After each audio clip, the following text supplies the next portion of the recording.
Adam had never been very close to his sister Mia growing up. There was a 6-year gap, but as they aged, their bond grew stronger.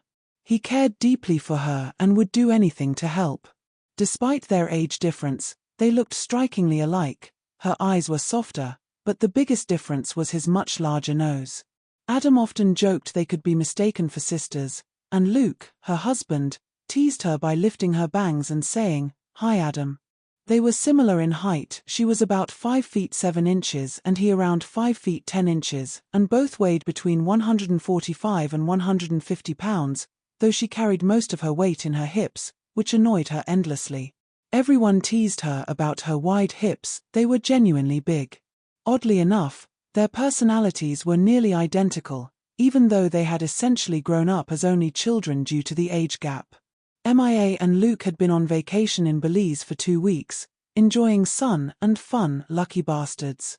Adam lived about an hour away but usually visited Mia and their mom every couple of weeks. Around 3 p.m. that day, Luke called Adam. They'd spoken 4 days earlier when Mia and Luke returned, so Adam figured it was probably a computer issue again. Both siblings worked in IT, Mia in web design, Adam as a server administrator. "Hey," Adam said, answering his phone. "Adam," Luke replied, but his tone made Adam uneasy. "What's wrong?" Adam cut in before Luke could speak. "It's Mia. She was at your mom's and collapsed. They called an ambulance. We're in the ER waiting for her to be admitted." "What? What's going on? Do they know what it is?" Adam's voice tightened. "They're not sure yet. She's had headaches for 2 days and a fever yesterday. She mentioned a headache on the last day of the trip, but we thought it was just a normal headache." Both Mia and Adam often got headaches, blessed with allergies, but luckily, Mia rarely suffered migraines like Adam did. "Do you want me to come down?" "No, she's awake, and they're admitting her. I'll call you once we get in." "Okay, thanks. If you need anything, let me know. I can be there in an hour." Adam heard Luke sigh. "Thanks. The doctor's back. I've got to go. Talk tonight." "All right." After hanging up, Adam sat down with a cup of coffee and turned on the TV. He'd planned to go out, but the news left him unsettled. He didn't think it was serious, yet nerves wouldn't let him feel calm. All he could do was wait. At 8 p.m., Luke called again. The diagnosis was bacterial meningitis. Adam immediately assumed the worst and made the rookie mistake of searching online. Never do that. The internet turns even a minor issue into a death sentence. A sore shoulder. Lung cancer. A hangnail. A fatal infection. No wonder so many have become hypochondriacs. The good news was a 90% recovery rate, but the 10% risk was terrifying, and even survivors might face dizziness, memory loss, or mental issues. Mia was already on several antibiotics, waiting for spinal tap results to target the specific bacteria. Luke handed the phone to Mia. "How are you feeling, sis?" Adam. "Hey, no, I'm okay, I guess," she stammered. Her confusion was obvious, but she was awake, which offered some hope. In moments like this, you feel helpless, desperate to do something. There was one thing Adam could try. He'd been practicing shamanism alone for about 5 years. It started with books and a workshop that amazed him. Though new to shamanism, he felt an immediate connection, as if it had always been part of his life. Meeting his power animal deepened that feeling. They seemed to know each other forever. Shamanism is usually a personal, solo journey, but group workshops have powerful energy. Mia was fascinated by his practice.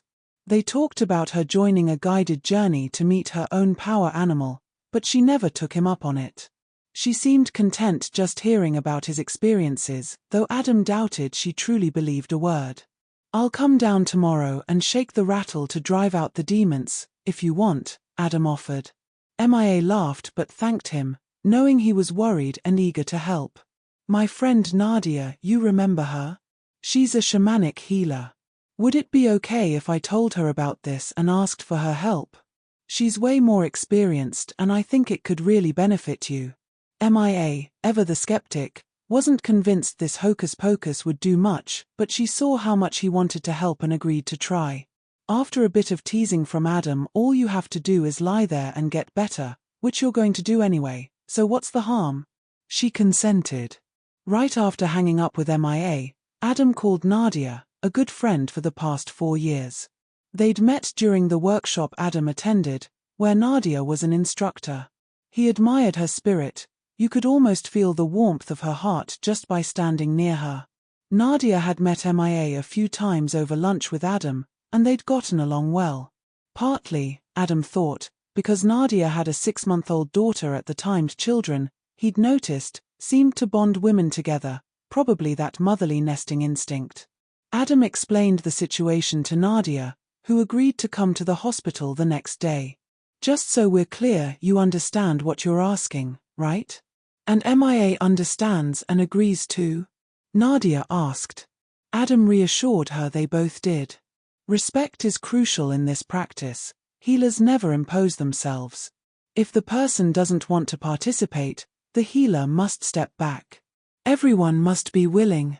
Nadia, with her much greater experience, would lead the healing ritual. Understanding Adam's wish to help, she allowed him to take part, but only in a supportive role. Though disappointed, Adam agreed to assist by sending positive energy and love to his sister during the ritual, to help restore her energy. Healing techniques vary by practitioner. Nadia planned to merge with her power animal for protection as she journeyed to extract the infection, which would appear as worms. She would catch and transfer these to an object for neutralization. In shamanism, energy is energy, positive or negative, caused by illness or imbalance. The goal: remove negative energy and replace it with positive to restore harmony. That latter part was Adam's responsibility, to provide the positive energy to fill the gaps without directly journeying. The next day at 3 p.m., they arrived at the hospital. MIA had been moved to the ICU after losing consciousness again overnight. The doctors were hopeful but concerned about the infection's aggression. All we can do is wait, the doctor said to Luke, Adam, Nadia, and their mother Helen as they gathered by Mia's bedside. We're administering antibiotics targeted to the infection. She's young and strong, but this has taken a lot out of her, he said, glancing at her chart. Seeing Nadia about to ask a question, he continued. Nadia explained their plan, and to their surprise, the doctor agreed. I've heard of this practice, he chuckled. I'm probably too logical to believe it, but as a doctor, I know the power of positive feelings and outlook, so I don't see a problem. He closed the blinds to the room and said, I'll let the nurses know so you won't be disturbed. Just open the blinds and let them know when you're done. Then he headed to the door. I hope it helps. I'll check on her again before I leave, he said before leaving and closing the door behind him. All right, Nadia said, rubbing her hands together. Here's the plan. Adam, do you still have that drumming CD on your phone? Yeah. Will that be enough? I didn't bring headphones or speakers. It'll do. We just need to set the tone, so to speak. She looked at Luke and Helen. You both know what we're doing, right? Both nodded. Neither really believed in it, but they were willing to set aside their doubts to help MIA. All right, I want you two to sit over there and just focus on sending your love to MIA. I'll perform the ritual, and Adam will join me by directing all positive energy toward her, Nadia said, placing the rattle on the tray table. She pulled out a small quartz crystal from a box, then grabbed Adam's phone, found the drumming track, and set it to loop. She motioned for Adam to come closer and took his hand. You ready? She asked. Yes, he replied, taking a deep breath. Good. Stay clear of the main work and send your energy to MIA. She's very weak and will need as much love as possible to help her heal. Adam nodded, taking Mia's right hand in both of his. Nadia set the crystal on Mia's chest, held her left hand, and began to rattle. I closed my eyes and focused. Nadia's rattle kept rhythm with the drumming from my phone. Relax, let the energy flow. In my mind, I pictured a glowing blue sphere radiating warmth. I felt the energy move through me, down my arm, and into MIA, a gentle, warm summer breeze brushing my skin. My body warmed, and a faint sweat formed. Nadia's rattling continued, matching the drumbeat. I didn't need to force the energy anymore, it was being drawn out of me. Nadia must be doing the extraction. I wished I could help more. No, focus on the drumming and the rattle. Stay calm. The sounds of drumming and rattling faded, drifting like distant echoes. I felt myself float. Then a quiet voice called my name from behind, and everything went white. I turned and saw my power animal, a doe named Jasmine. Her soft, light brown fur gleamed golden in the sun, and the bright white patch beneath her tail flashed as she moved close and nuzzled my arm. I bent down and wrapped my arms around her. Jasmine wasn't just a power animal, she was a friend, offering unconditional love. No matter how lost or broken I felt, I could journey to meet her in my special grove deep within the dark green forest, feeling her warmth and the earth's energy surround me. There, I knew everything would be okay, that pain and darkness would pass, and healing would come. Jasmine didn't speak but tugged gently on my sleeve with her mouth, beckoning me to follow. I obeyed as she led me away from the light and warmth toward a shadowy place. It was cold, and the darkness felt like it was swallowing everything, pulling it into oblivion. I froze at the threshold, light and warmth on one side, cold and shadow on the other. Jasmine nudged me gently and pressed her nose to my hand, reassuring me. I trusted her completely, she would never lead me into danger or anything I shouldn't do. Without that trust and love, I might have turned and fled. But I sensed this was important. Smiling, I stroked her head, took a deep breath, and stepped into the darkness. The cold swallowed me, endless and overwhelming. I floated before settling on something I couldn't see. I tried to look around but saw nothing. Then, faint sobbing reached my ears. Somewhere in the dark, someone sat alone, knees drawn up, crying. As I moved closer, a familiar voice called out. "Who's there?" A lonely, scared cry, like a lost child. "MIA?" I whispered. "Adam." Suddenly, arms clung tightly around my neck, sobbing and trembling with fear. For a moment, I caught a glimpse of her tear-streaked face, eyes full of pain and terror. My heart broke seeing her so lost and frightened. "Adam, please help me. I'm lost. Don't leave me." "MIA, calm down, it's okay," I said, my voice shaking. "I'm here. Nadia, Mom, Luke, we're all here with you. Can you feel us?" "I can't feel anything," she cried. "Please, Adam, help me, I'm lost. I can't find the way out." "Sis, listen. We're here to help, but I can't guide you out. You have to find the light yourself. Understand? We love you and want you back, but you need to find your own way." "I can't. I tried, but I'm lost, it's too much, Adam, too much," she sobbed. "I can't feel anything. I'm so scared. Oh God, please, Adam, I don't want to die." Her voice broke, barely understandable. "Follow the light. It will bring you back. Look for it, feel the warmth. We love you, sis. You can do this, okay?" I reassured her, holding her at arm's length. "Okay. Please don't leave me. Please, I can't," she cried, breaking down and sinking to her knees. "Oh God, please help her." I prayed silently, tears stinging my eyes. Then, ahead, I noticed a tiny pinpoint of light, pulsing and growing. I crouched, pulling MIA close. "MIA, look," I said. She turned and saw it too, standing up but still clinging to me. I heard the rattle faintly in the distance, felt the warmth seep back, pushing the cold away, growing stronger. As the light expanded, weakness overtook me, my body trembled and I slumped into my sister's arms. She held me as I sank to my knees, utterly exhausted. "Adam, are you okay? What's happening?" Her voice echoed, "Adam, Adam, Adam," growing distant. I looked ahead, and the last thing I remembered was a flash of white light and the heat of an August sun burning my face. "Sis, I whispered weakly as the light enveloped me. Floating, then nothing. Darkness. Nadia finished the extraction ritual and shook the rattle rapidly to signal her return. Though she had never attempted this on someone as ill as MIA, she felt the ritual was successful. The infection appeared to her as writhing worms growing from Mia's hair. Carefully, Nadia removed them, sensing their energy and transferring it into the crystal she wore around her neck during the journey.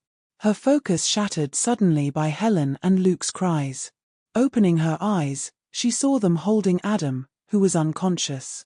She had sensed Mia's energy was weak, normally cause for concern, but Adam's love flowing into MIA reassured her all would be well. The only odd part, as Nadia drew back to reality, after removing the negative energy, she felt a sudden surge but was pulled back too quickly to investigate. "Is he okay?" Nadia asked as Helen cradled Adam's head. Luke was already rushing to get a nurse.